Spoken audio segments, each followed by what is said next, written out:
Hello everybody, this is Shubham और ये है रीड अलॉन्ग विद शुभम, जिसमें आप मेरे साथ पढ़ते हैं क्लास 11 और 12 के केमिस्ट्री और फिजिक्स के बुक्स एनसीईआरटी। तो आज का टॉपिक है केमिस्ट्री क्लास 12 टॉपिक यानी चैप्टर नंबर 1 और उसका इंट्रोडक्शन, जिसको मैंने शॉर्ट में यहाँ लिखा है C12.1.intro। तो चलिए शुरू करते हैं। द सॉलिड स्टेट यानी कि जो सॉलिड स्टेट है उसके बारे में आज हम लोग पढ़ने जा रहे हैं। The vast majority of solid substances like high temperature superconductors, biocompatible plastics, silicon chips, etc. are destined to play an ever expanding role in future development of science। यानी कि बहुत सारे सॉलिड सब्सटेंसेज जैसे कि high temperature superconductors, biocompatible plastics, silicon chips इत्यादि जो हैं आगे जाके बहुत ही इंपॉर्टेंट रोल प्ले करने वाले हैं डेवलपमेंट ऑफ साइंस में। From our earlier studies, we know that liquids and gases are called fluids because of their ability to flow।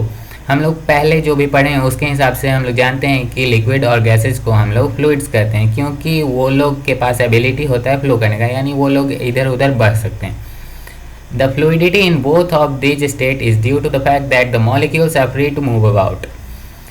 इन दोनों ही स्टेट्स में फ्लूइडिटी का रीज़न जो है वो ये है कि उनमें मॉलिक्यूल्स जो होते हैं वो फ्री होते हैं मूव करने के लिए, मतलब वो इधर उधर घूम सकते हैं।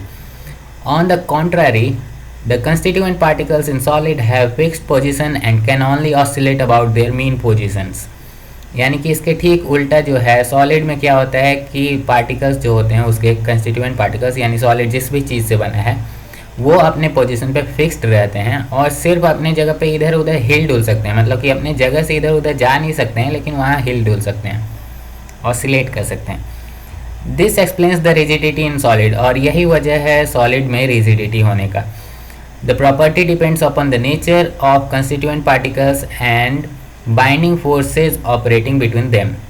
यानी कि ये जो प्रॉपर्टीज़ है, मतलब कि जो भी स्टेट का जो प्रॉपर्टी है वो किस चीज़ पे डिपेंड करता है, कंस्टिट्यूएंट पार्टिकल्स पे, मतलब वो किस चीज़ से बना हुआ है और साथ में उन के बीच में, मतलब वो जिस भी चीज़ से बना हुआ है उनके बीच में कौन से फोर्स एक्ट करें, मतलब किस तरह के, स्ट्रॉन्ग हैं या वीक हैं, ये कैसा मतलब तेज है कम है, उस पर डिपेंड करता है। The correlation between structure and properties help in the discovery of new solid materials with desired properties.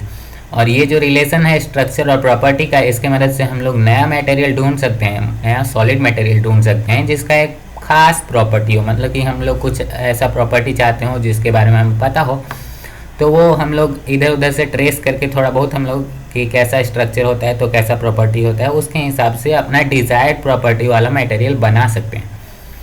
For example, carbon nanotubes are new materials that have potential to provide material that are tougher than steel, lighter than aluminum and have more conductive property than copper।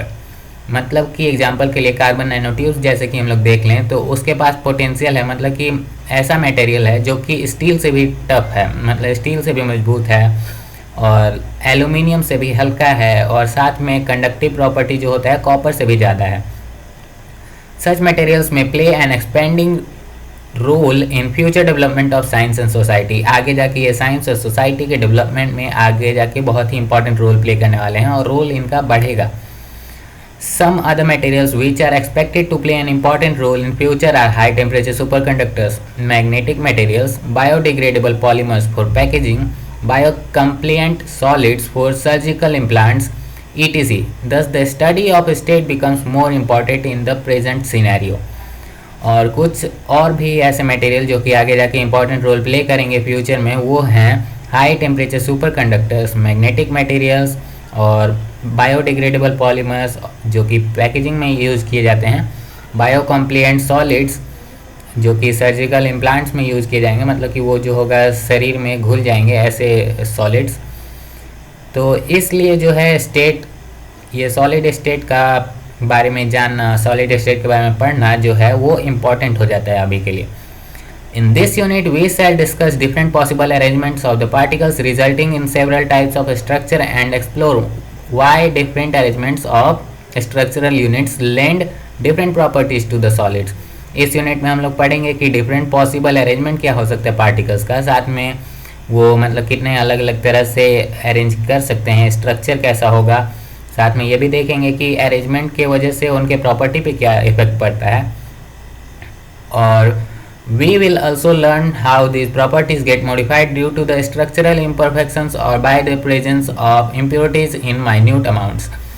और हम लोग साथ में ये भी देखेंगे कि properties कैसे बदलते हैं स्ट्रक्चरल इम्परफेक्शन, मतलब स्ट्रक्चर में जब इम्परफेक्शन आ जाता है, मतलब कुछ त्रुटि आ जाता है, या फिर प्रेजेंस ऑफ इम्प्योरिटीज मतलब कुछ अलग पार्टिकल्स का या इम्प्योरिटीज़ का प्रेजेंट होने से क्या इफेक्ट पड़ता है, कैसे प्रॉपर्टीज़ जो होते हैं वो मॉडिफाई हो जाते हैं। तो अभी के लिए बस इतना ही, फिर मिलते हैं अगले टॉपिक में, और तब तक के लिए बाय बाय। अगर आपको मेरे साथ पढ़ना अच्छा लगता है तो don't forget to like, subscribe और शेयर भी करिएगा अपने फ्रेंड्स के साथ। Thank you.